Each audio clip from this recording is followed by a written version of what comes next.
Hello YouTube, Chrisiosity here. Natalie Wynn, also known as Contrapoints, put out a video not long ago about cancel culture, a subject which she has a personal stake in. It was an effective video, talking about her experiences, many of which have been painful, and it made some really good points, and also some not so good ones.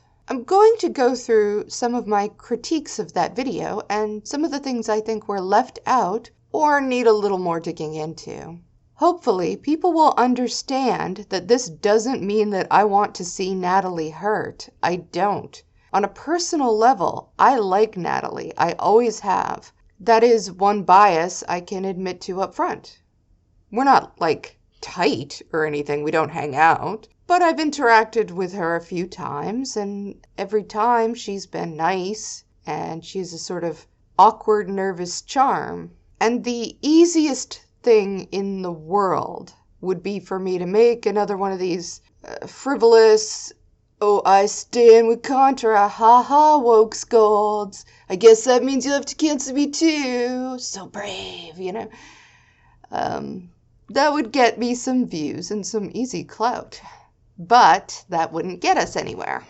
So I think we need to do a little bit better than that. We have a lot of very serious issues coming down the pike, and we need to be working through this shit so that we can work together.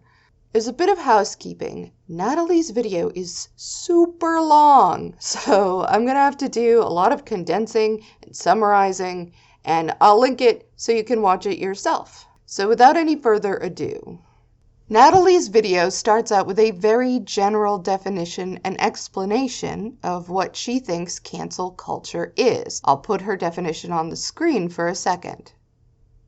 She makes 3 points about it. It started on Black Twitter.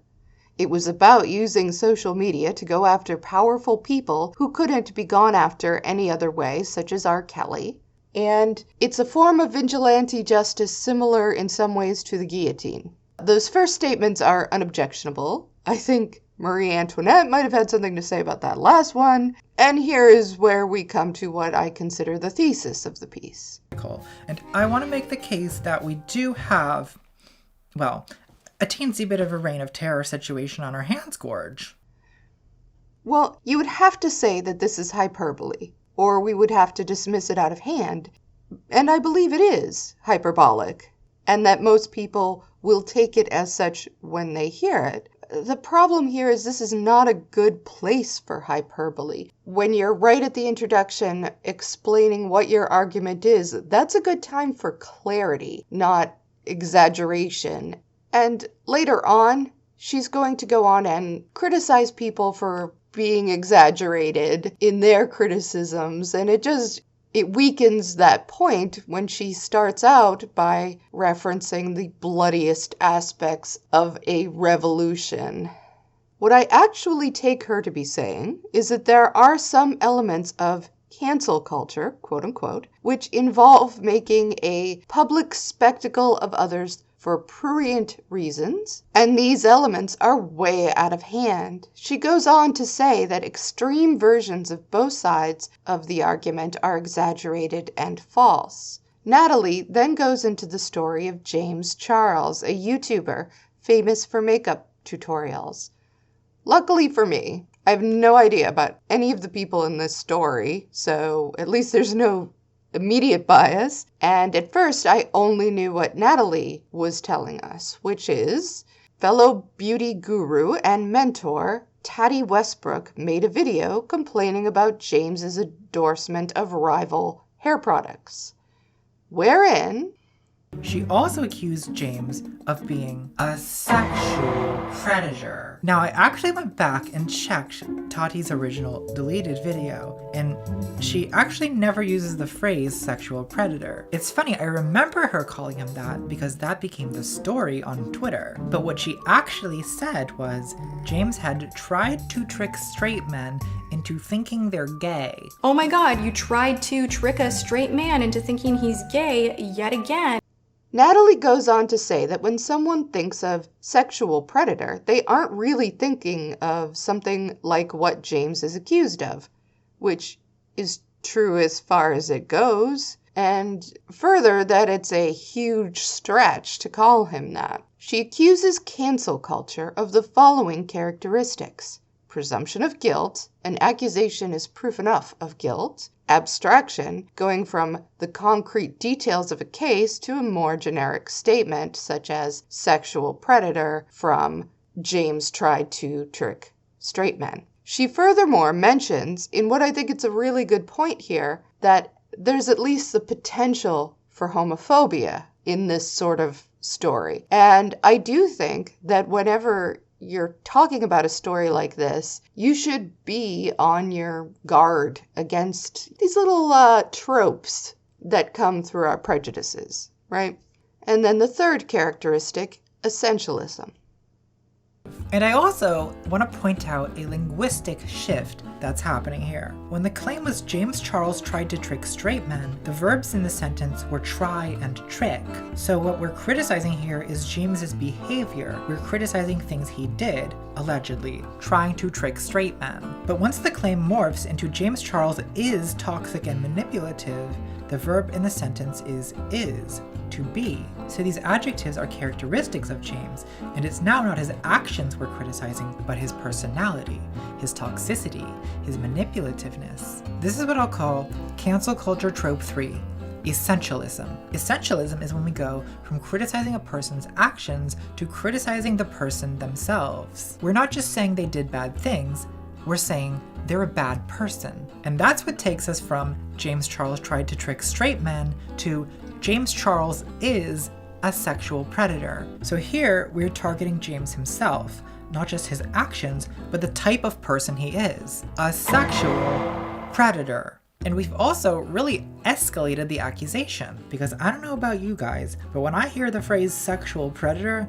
the image that comes to mind is a rapist or a child molester, maybe an abusive boss, not a teenage twink hung up on wanting to date straight guys. I mean, not that a person like that couldn't be a sexual predator, but I really don't think that he's a sexual predator is a fair summary of the accusation. So this seems to me like a pretty nasty and dishonest twisting of the story, and it happened instantaneously on Twitter. It totally dominated the conversation in a community of millions of people for weeks.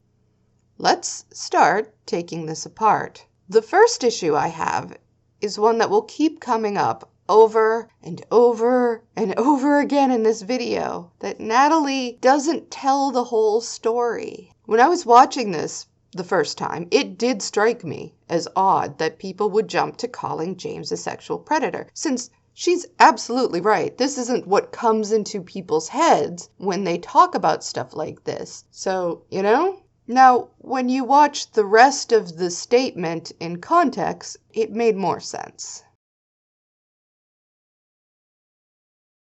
Oh my God, you tried to trick a straight man into thinking he's gay yet again, and somehow you're the victim. It's really disgusting to manipulate someone's sexuality, especially when they are still, emerging into adulthood and don't quite have everything figured out. You are using your fame, your power, your money to play with people's emotions. You're threatening to ruin them. You're threatening to embarrass them.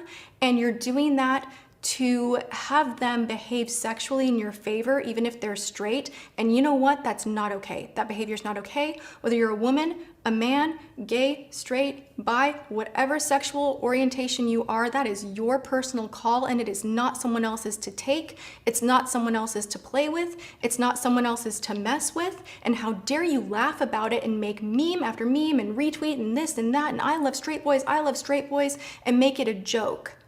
Because this behavior is not normal, it's not okay. Cracking someone's sexuality is not an escape room. This is shit that will follow them for the rest of their lives. And you need someone to tell you to stop it. And that's exactly what I did in your...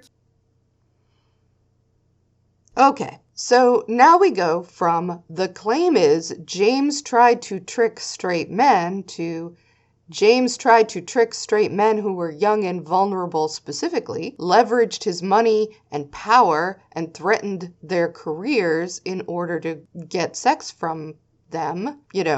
People who he knew did not want to have sex with him. Repeatedly, and had so little concern about it that it was just a whole joke with him.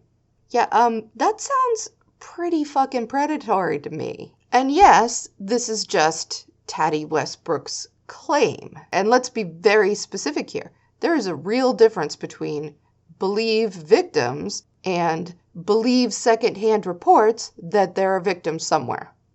Though, as it happened, a dude named Carmi Solito came forward and said he did do at least some of that stuff to him. And, as soon as I found that out, I just stopped digging because come on. Just come on. I didn't pick this example. Like, this isn't me setting up a gotcha. This is Natalie's example and the things that she did and did not choose to explain to us are... Anyway, okay, let's just go on. Natalie goes on to ask the question. What was the point of canceling James Charles? Did we want to teach him a lesson? Did we want him to learn from his mistakes and grow as a person? Imagine actually wanting someone to learn.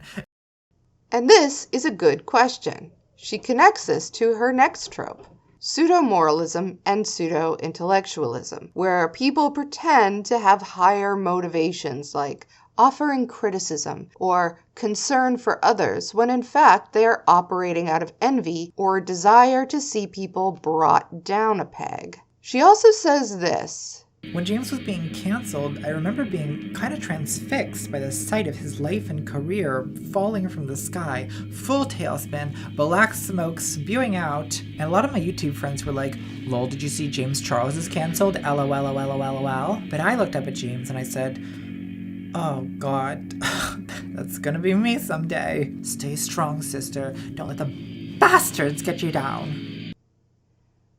Which I just want people to put a pin in for now. It's gonna be a while, maybe not even in this video, but we will come back to it. Let's get back to the question at hand. Why do people want to call out this behavior in James? She seems to operate under the assumption that people are either trying to force James to fix himself or they're just out to get him. And she figures they would be, gentler or more patient if the whole point was just trying to get him to learn and grow. So, it must be that other thing, right? But I would like to suggest that Natalie is missing the point of this kind of criticism altogether. In a very real way, it's not about James at all, per se. It's about a culture of tolerance for sexual harassment and abuse. And it's about sending a message that we're sick of this shit. This sort of behavior is not normal. It's not okay. It's not something that we will continue to accept or look the other way at like we have for so fucking long. Because it causes so much harm in people's lives.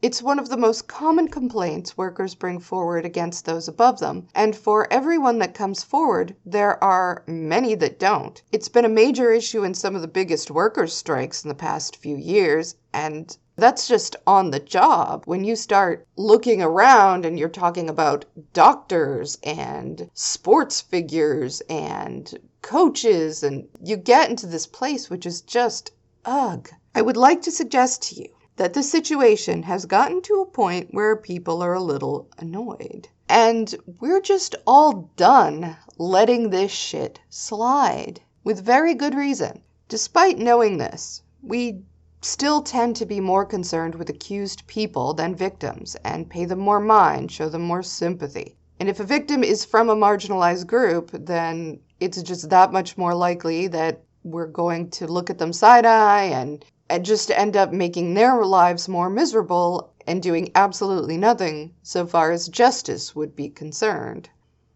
Let's take a trip back in time. People who watch my videos know that I really like to do this because I like to give a little distance, a little hindsight to the topics that we discuss. And hooray, because this is such a heavy video with so much in it to research, luckily, I had this thing all set to go for a different video, and it fits just right here, so yeah, I'm gonna plagiarize myself here.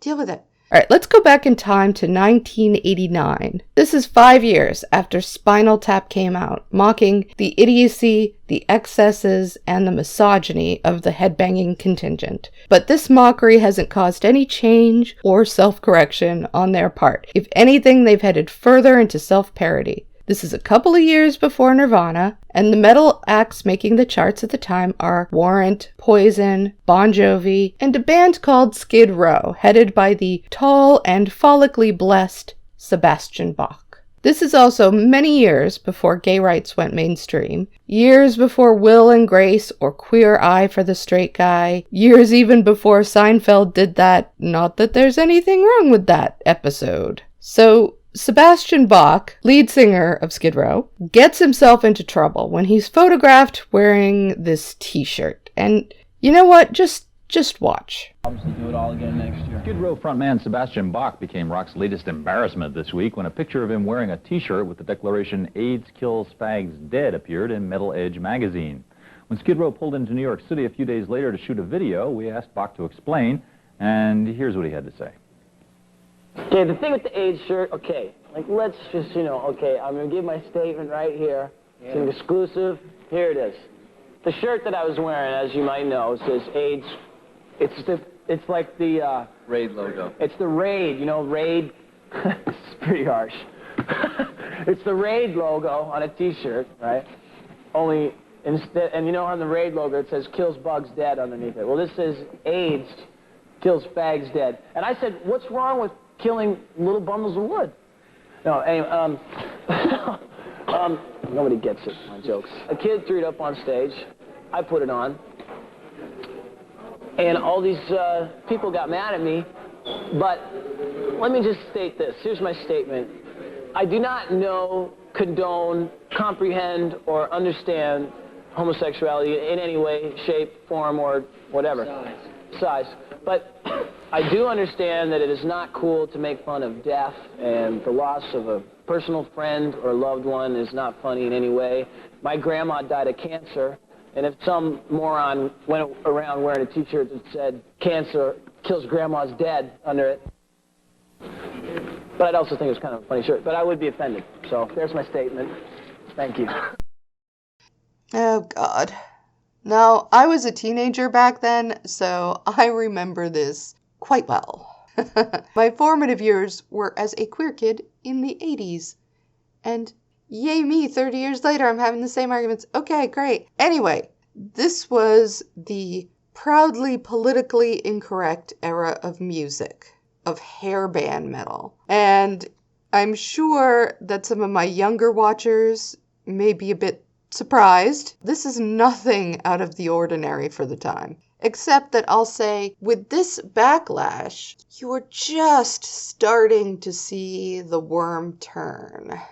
The year before this, Guns N' Roses put out a whole album with songs worse than this, and got a 4 out of 5 stars in Rolling Stone magazine. But the backlash was growing, and you could just start to smell a little teen spirit in the air, if you know what I mean. There were letter-writing campaigns backed by people like Donovan Leitch Jr., who was a lot bigger back then, you'll just have to take my word for it, demanding that MTV take some kind of action, at least make a statement, as long as they were going to play these bands every hour on the hour. And, well, it didn't really go over, but at least it made a start. Now, though, I would like to show you a follow-up interview. In case you weren't super impressed with the original statement and the deep remorse and sensitivity that was shown there. Let's talk about this AIDS shirt, because I think that pissed a lot of people off or angered a lot of AIDS activists. What was going on there? You show up in a photo wearing a shirt that says "AIDS kills fag." Right. Well, surely there's a story there. I mean, this is it won't seem, you won't believe this probably, but at the time, I swear, I did not know that anybody gave a flying whatever what it said on my chest. You know what I mean? That was like the introduction into responsibility for me. Yeah. And actually, it really hit home because one of my friends is a homosexual in New York, and we're a really, really good friend. Yeah. And he just let me know exactly what it meant to him, that shirt. And I felt like, you know, Fred Flintstone in Mr. Slade's office. I shaking down in the chair. What, did he call you up and explain that? Like, No, he really got me bad? backstage, and he was mad, Yeah. you know. And he had every right to be, because a lot of his friends died, and that's not cool making fun of that. Yeah. You know. Where did the shirt come from?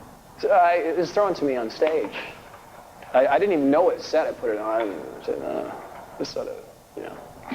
So it doesn't represent your No. sympathies along. No, I mean that's, you know, there's nothing funny about death. I already said that. Do you think things have maybe gone too far and everyone's You know what? losing You know their what sense of also humor? nailed it home was walking down the street and having a 12-year-old guy in a Skid Row shirt come up to me and goes, "Hey, I hate faggots too." Oh. And I went, wrong. You know, Jeez. that's a very wrong vibe to put out to people. Yeah. So you think more about these things. Oh yeah. I would imagine. Unfortunately, yes, I do. Jesus. This played on MTV like 2 months before Freddie Mercury died. Freaking amazing. I think my favorite part is Kurt Loder being just about to go into the, "Oh, but do you think things are going just too far? It's all getting out of hand. It's going too far when you can't even," yeah. Right before Bach cuts him off to tell him about his hateful child fans. And this will lead me to my own personal first, maybe only, cancel culture trope. Cancel culture is only cancel culture when it's about marginalized groups. In the same time period, when Milli Vanilli was found to be a couple of German models lip-syncing, the backlash against them was so vicious that one member attempted suicide and spiraled into depression. He later would die of an overdose. But no one asked the question, has it all gone too far? Has our moralistic desire for musical authenticity overwhelmed our human decency? Were we too mean?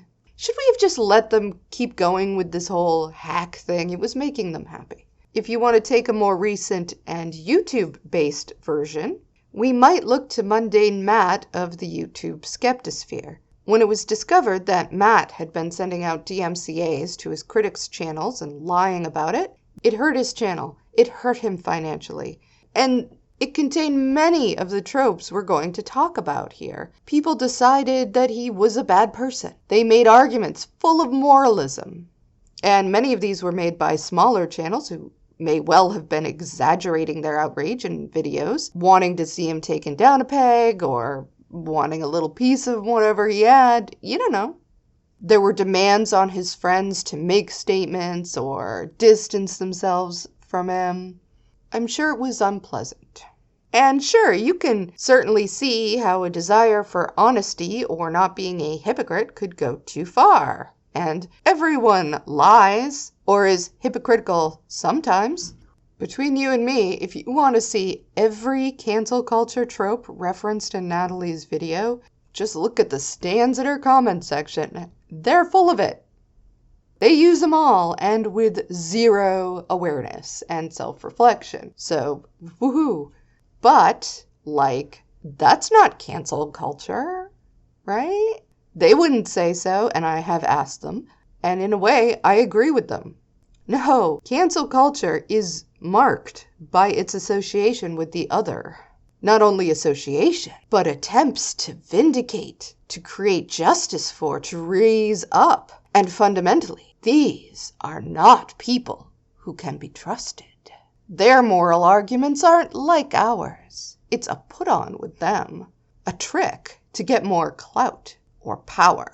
And no matter what you give them, it will never be enough. Like those French people with the guillotines, they'll just keep demanding more, wanting their pounds of flesh right off the top. We'd better stop them now, 'cause they can't be trusted to not go too far.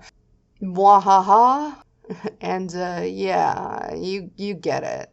I want to suggest to you that nobody's motives are pure. People don't have purely good motives. People don't have purely bad motives. They have a mix of motives. Some nicer and some not so nice, and some they're not even friggin' aware of most of the time.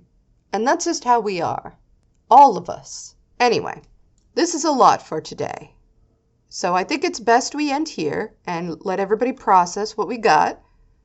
I will be back for more later, but for now, look, I don't want to see hate in my comment section. I don't want to see hate for Natalie, and I don't want to see hate for the people who criticize Natalie. I will toss you. You know, you want that, that's fine. You have frustrations you want to vent. Go ahead, just don't do it here.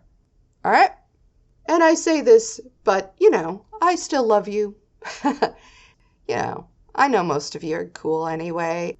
And yeah, thank you for listening.